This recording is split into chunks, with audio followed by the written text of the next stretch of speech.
given the opportunity, most people, I think, okay, I have no scientific backing when it comes to this, but if somebody was offered a pill and you get all of your exercise goals accomplished, okay, you never have to lift it again a day in your life, you never have to go for a run in 30, 40, 50 degree heat or freezing cold in the winter, you can have everything that you ever wanted. Only you can just take this pill, no strings attached, no side effects or anything like that. Everything will be accomplished for you. I think most people would probably take that. I got a strong inkling when it comes to that. I would say probably 80% of people, and then there's probably a dedicated outliers that are out there that would continue to go on the grind, mostly for structure purposes. Okay, the dedication, the desire for discipline. There are some people that need that, crave that, and I would find myself in company with that. I don't think an exercise pill is the right thing to go about things. I think it's a short-term and very easy solution to a much greater problem.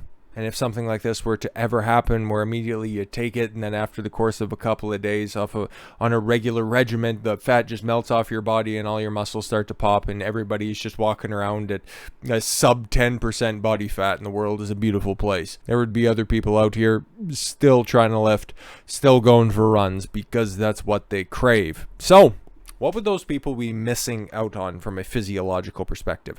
Okay, because I'm not thinking that, and again, this is all hypothetical nonsense. Okay, here's a pill, you get all your fitness goals without having to do all the lift, all of the stress on your joints. Okay, all of the early mornings are just done away with. You get back your extra hour or two when it goes to driving to a gym, stopping over, changing, and then all of the extra work on top of that. You don't have to worry about that anymore. Everything's already accomplished for you. All you need to do is just take the pill. What would you be missing out on? That's what this article takes a look at. In the June issue of the journal Nature, a discovery caught people's attention. It has made many people who are not exercising or cannot exercise daydream about the possibilities.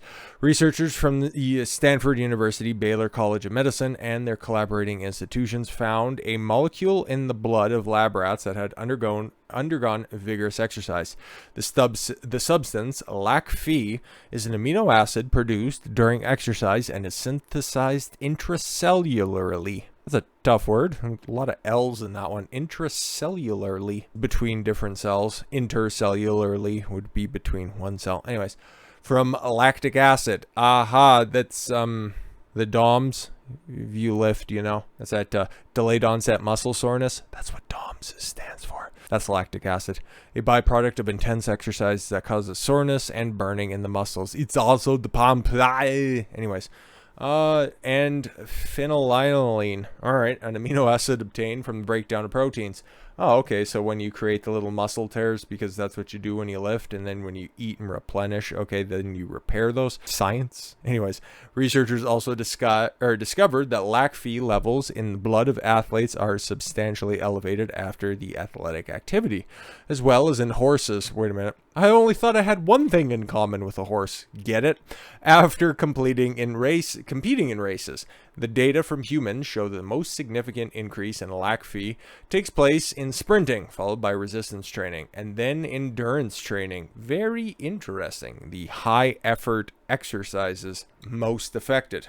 Researchers fed LAC-Phe to rats, which were obese due to high fat diets, so forcefully fat, or just lab rats that were fed a standard American diet. As it turns out, the substance quickly suppressed the appetite of those rats, and their food intake was reduced by 50% in 12 hours, but their exercise and amount of energy expenditure did not change. After 10 days of ingestion of the substance, the rats' total food intake decreased, the body fat decreased, and their body weight also decreased, with their glucose tolerance improved. Oh, maybe they found the magic pill. Interesting. This suggests that by simply ingesting LAC-Phe, the rats gained similar effects to those brought about by exercise. In contrast, when rats were prevented from synthesizing LAC-Phe in a specific way, their food intake was, after exercise increased and obesity worsened.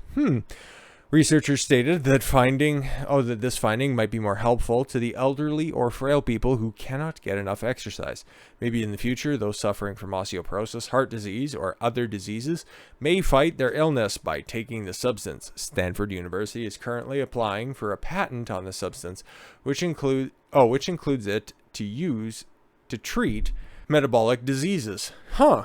In fact, it is not the first time a specific community discovers a magic pill that can bring about these side effects. All right. As early as 2008, researchers from the Salk Institute for Biological Studies discovered a substance known as GW1516, which can enhance endurance. Somewhere off in the distance, Lance Armstrong's ears have perked up with the endurance of non-exercisers. As a result, some people call it the exercise in a pill. Other studies published in Nature 2020 presented a protein called cestrin, also produced through exercise. Animal studies have shown that this substance can improve endurance and metabolism. So, if you can take this pill, why bother exercising? Modern medicine has discovered that by exercising, the human body changes in various aspects. Words are hard. Rather than bringing about one or two molecular changes. All right. The effects of exercise are extremely complex, including involved the integrated linkages among the activation of countless molecules, cells, and organs throughout the body. In other words, the human body is like a micro world, and during exercise, all parts of the world are changing. Cool. Why is exercise cool? All types of exercise change the metabolism of the entire body. With the development of assay technology, it looks like somebody misspelled essay, but I digress. More and more metabolites have been discovered to be released through exercise. Scientists have analyzed blood metabolites before and after intense exercise and found that exercise affects 728 metabolites in the body. After endurance and resistance exercises, 196 metabolites were drastically altered. During exercise, a variety of tissues, including bones, muscle, adipose tissue, fat, and viscera, fat around organs. Oh no, sorry, that's different. It's like blood and all the extra junk, lymph, and the rest of that, okay? Release various exercise factors into the bloodstream. These factors continue to act on the body, giving us a rich array of benefits. 6 well-recognized representative metabolites are closely associated with exercise, including alpha ketoglutarate, AKG, lactic acid, and chironetric acid, KINA. KINA what? These substances are produced during exercise and flow through the plasma to various tissues and organs in the body to further exert their associative effects. At the same time, they are also the raw material for many bioactive substances which are beneficial to the body. As you can see in the lovely little diagram, all of those different micro gimmicks within the body goes through your brown adipose tissue, creates white adipose tissue, hits the brain, goes to the liver, works in the bones, weaves a wonderful little web, which is all accomplished through simple exercise. As a result, our appetites decrease, body fat decreases, muscles are strengthened, bone loss is inhibited, insulin resistance, blood pressure, and vascular aging are improved, inflammation is reduced, nerves, kidneys, and many other organs are protected, and neurodegenerative diseases and aging are delayed. There you go. That's what you get from exercise. That's what you can't get from a simple pill. Yay. Team exercise. Put a point on the board. Bacteria also changes during exercise. Interesting, significant differences in intestinal microbiome between people who exercise and those who don't. Okay. The intensity of the exercise increases. The abundance of probiotic bacteria like Faecilibacterium, Pseudomonas, and Loch Ness Monster, and Akkermanias, brother, in human intestines gradually increases. You can read that for yourself. I'm not even going to begin to know how to pronounce any of that stuff. In more inactive people, the less probiotic bacteria is found in their intestines. I wonder if that has anything to do with processing the different types of acids that are produced. That would be interesting to know. Butyrate, a short-chain fatty acid, is considered beneficial for intestinal health. It is the main source of energy for intestinal cells and plays a key role in maintaining the stability of epithelial cells and maintaining immunity. Butyrate-producing bacteria are more abundant in the intestines of people who exercise, and higher concentrations of butyrate are found in the bodies of people who exercise. Cool. So, oh, cool. Yeah. Anti-cancer mechanisms in the body are continuously improved during exercise. All right. Well, exercising, various anti-cancer mechanisms in the body are constantly being adjusted and improved. In cancer patients, exercise can inhibit the growth and metastasis of cancer cells and improve the treatment side effects. The right side of the circle images the cancer mechanisms. Sorry. Yeah, so you reduce cancer treatment related adverse side effects, enhancing curative effects of cancer treatment, and reducing cancer risks. We already went over all that stuff. But for those visual learners that are out there and you want to see a silhouette of a guy running with a loose t-shirt and no pants, or maybe he's running in tights, that would be weird, but whatever. For instance, physical exercise can significantly relieve fatigue during cancer chemotherapy and also prevent chemotherapy-induced lymphedema, thereby balancing the damage caused by the neurotoxin agents. The combination of exercise and radiation therapy can improve apoptosis of cancer cells, which also improves the effectiveness of radiation therapy. Cool. The brain also changes. Older adults with high aerobic capacity have relatively large hippocampal volumes. Show that off to those geriatric bitches out there.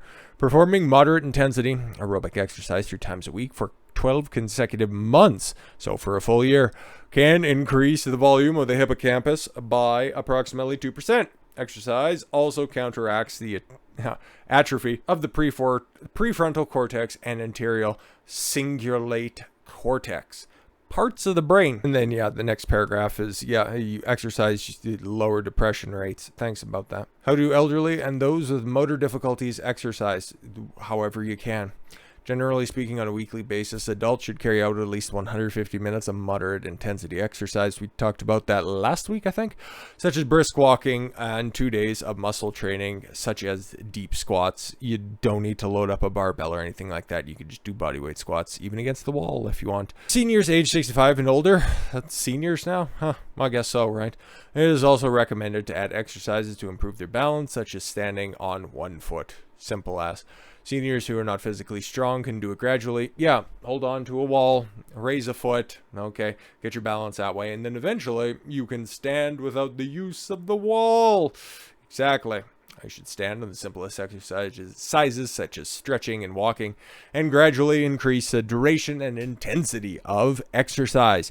If their body is not too tired, eventually reaching the ideal amount of exercise. People with specific diseases and mobility problems such as past knee surgery and pulmonary obstructions, is something with your heart, can consult a rehabilitation physician or physical therapist. Yes, exactly.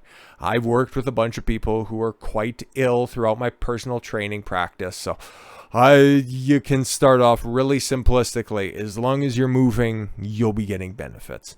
In addition to simple walking, water aerobics and yoga is a form of exercise increasing in popularity that is suitable for elderly people with limited mobility, which is Qigong. Oh, those movements are usually slow and soft and play a role in regulating physical and mental health. I have no idea what that Chinese shit at the bottom is, but yeah, man, there's nothing too small that you can't be doing to add to your exercise routine that can't create benefits. Benefits is not a word, but benefits is. So if you want to take that little exercise pill, take a look at everything else that you're missing out on. If you want to take the easy road out, guess what? Short-term solutions lead to long-term problems. So that's for you to figure out. With all that said, thank you all very much for the gift of your time. I've been Don Consuelo. I want you to follow your gut and get after it. Take care, everyone.